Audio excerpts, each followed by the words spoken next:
Každá pieseň zapísaná v notách sa dá transponovať a úplne najlepšie je, keď to vie za nás urobiť počítač. Ak máte noty v digitálnej podobe, ako napríklad tieto vo formáte MSCZ, tak to nie je problém. Otvoríte ich cez program MuseScore a pomocou funkcie transponovať vyberiete tóninu, do ktorej ich chcete transponovať a hotovo. Pieseň je transponovaná. Ale poďme si ten postup pozrieť po poriadku. Prvým krokom je to, že musíte mať noty v počítači vo formáte MSCZ. Takto alebo podobne musí vyzerať ten súbor. Teda, že ich viete otvoriť v programe MuseScore.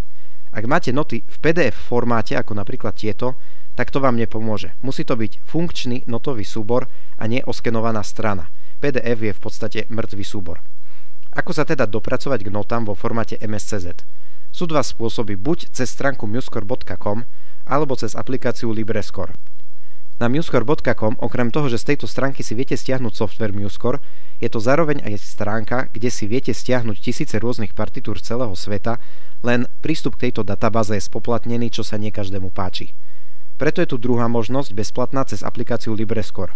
Pokiaľ by ste si chceli stiahnuť noty cez MuseScore, stačí ísť na stránku a do vyhľadávača napísať napríklad EKS 278 a nájde vám ju. Ak máte MuseScore predplatený, môžete si tieto noty stiahnuť. Okrem toho tam nájdete aj zoznamy piesní EKS, aj podľa čísla, aj abecedne. Len ešte tam nie sú všetky piesne, ale budú, len chvíľu to trvá. Od 1 po 120 už sú všetky a ostatné niektoré už sú, niektoré nie, ale v dohľadnej dobe budú. A možno, že už sú, záleží, kedy toto video sledujete.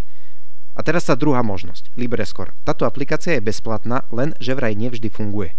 Už len preto, že je to zadarmo. Ale treba skúšať. Nejdem tu dávať link na tú aplikáciu, lebo on sa môže zmeniť, respektíve prestať fungovať.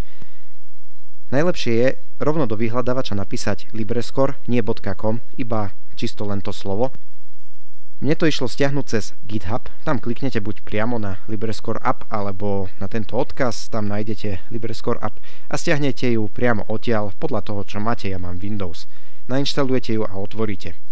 Ešte ak vám vybehne okno, že ju treba aktualizovať, tak určite ju aktualizujte. A okrem toho, niekedy má svoje dni a zvykne nefungovať, lebo je zadarmo. Ale väčšinou to normálne ide. Keď máme otvorenú aplikáciu, rovnako ako na MuseScore, zadáme do vyhľadávania číslo piesne EKS 278, Enter a nájde nám ju. Klikneme na MSCZ a máme ju stiahnutú v tom formáte. Ona sa objaví v stiahnutých súboroch a otvoríte ju cez program MuseScore.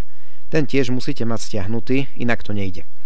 Piesne EKS sú kompatibilné s verziou 3.6.2 alebo novšou, lebo teraz je verzia MuseScore 4, ale otvoríte ich aj v 3.6.2, v staršej nie. Pokiaľ máte starší MuseScore, tak ho musíte preinštalovať na nový alebo nainštalovať nový.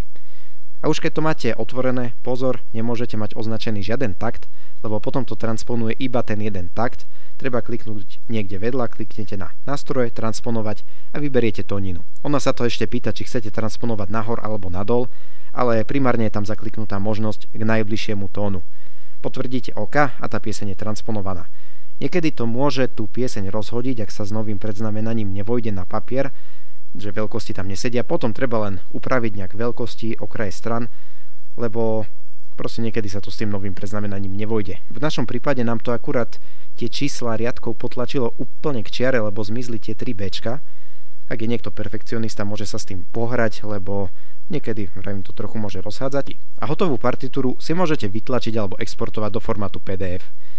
V tom programe sa dá robiť veľa vecí, ale nechcel som teraz predstavovať výhody MuseScore. Ešte sa vrátim k tomu LibreScore, že ako vyhľadávať. Vždy zadávate číslo vo formáte EKS trojčíslie, ale spolu. Pokiaľ tam dáte medzeru, nenájde vám to. Musí to byť spolu. To trojčíslie je tiež dôležité, lebo ak zadáte EKS 50, tiež vám nič nenájde. Musíte zadať 050, to isté EKS 4 nie, ale EKS 004, čo je v tom formáte trojčíslia. A samozrejme spolu, bez medzery. A nájde vám to. Ešte taká drobná zrada, keď má pieseň aj písmeno v sebe, ak dáte EKS 302, nenájde vám nič, musíte dať za ňu A alebo B. Ja keď som dal B, tak mi našlo aj A, čo je zaujímavé. Ešte jedna drobnosť, EKS 044 vám nenájde. Prečo? Lebo je pod piesňou 043. A ďalšie piesne sú také do mesta Betlema napríklad. A pokiaľ vám pieseň nejako nechce nájsť napríklad 481, tuším, znamená, že ešte nebola uploadovaná.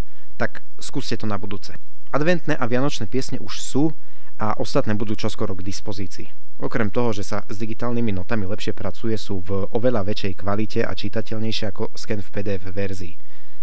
čo môžete sami vidieť, hlavne keď si noty priblížite, ten rozdiel si myslím, že je tam krásne viditeľný.